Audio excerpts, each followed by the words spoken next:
going to be making a slow cooker corn, ham, and potato scallop. I'm doing this recipe to show you how to use your leftover ham from Easter if you had ham.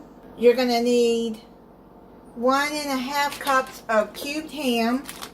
I just chopped up the ham that I made. If you haven't seen that video, I'll link it at the end of this video. You're going to need 6 cups of scalloped potatoes. If you want to use fresh potatoes, you're just going to slice them in about that thickness. I'm going to be using the box scalloped potatoes. Pre-spray your slow cooker with cooking spray. Put it on low. You're going to put your ham in there.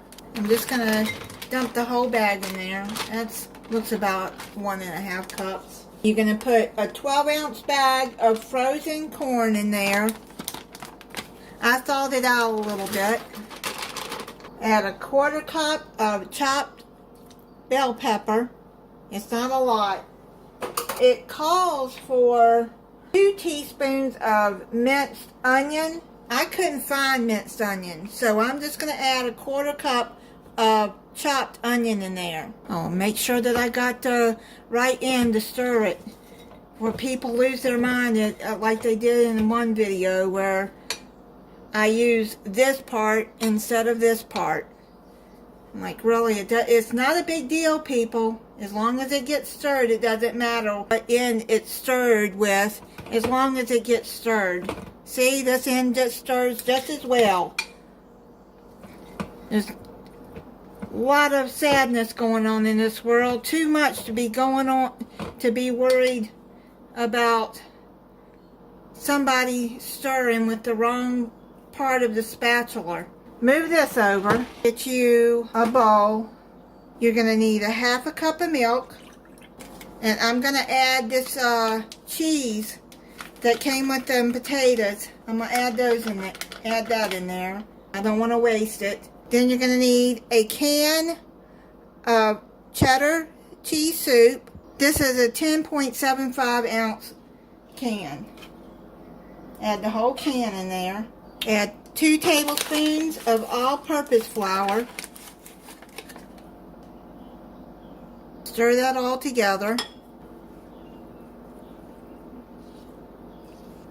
I'm not going to add salt to this right now because the soup has salt and that cheese packet has salt in it. If I need salt at the end, then I'll add it.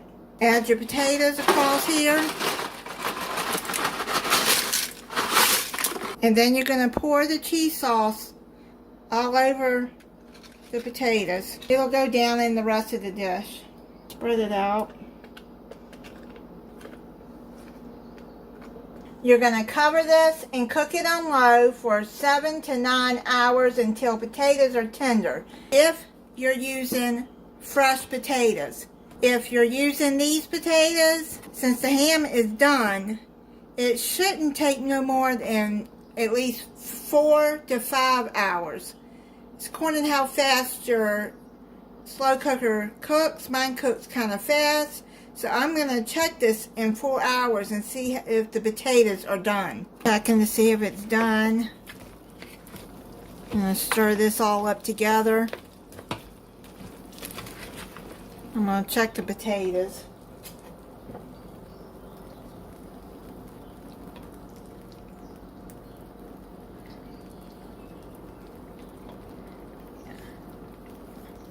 It's done. So I'm going to turn it off. I'm going to let it sit for about 5 minutes. It smells really good. I put it into another container. Because once it cools off, I'm going to put it in the refrigerator. I'm going to try it for you. You can make another side with this if you want. Get some onion and green pepper with that. That's pretty good. Thank you for watching. If you're not subscribed, I hope you'll subscribe and click the notification bell so you'll be notified when I upload a new video. Bye.